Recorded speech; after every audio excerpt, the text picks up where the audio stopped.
ओबीसींच्या आंदोलनाला ओबीसी नेते आंदोलनानं उत्तर देणार आहेत, कारण लवकरच ओबीसी संघर्ष यात्रा काढण्यात येणार आहे.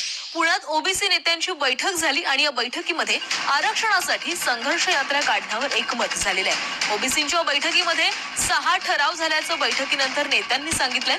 ओबीसींचं आरक्षण धोक्यात आल्यानं आम्ही संघर्ष यात्रा काढणार असल्याचं यावेळी बोलताना ओबीसी नेत्यांनी म्हटलंय.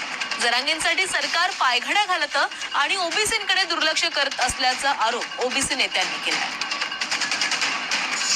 आमदार डॉक्टर बाबासाहेब देशमुख, माढ्याचे आमदार अभिजित पाटील, माळशिरसचे आमदार उत्तमराव जानकर, बीडचे खासदार बजरंग सोनवणे, माजलगावचे आमदार प्रकाश सोळंकी, संदेश क्षीरसागर, तो पापडे आमदार कोण, विजय पंडित, बंडू जाधव, अंबादास दानवे, आष्टीकर, ओमराजे निंबाळकर, निलेश लंके. तुमचं ओबीसी आरक्षणाबद्दल काय मत आहे? कैलास पाटील,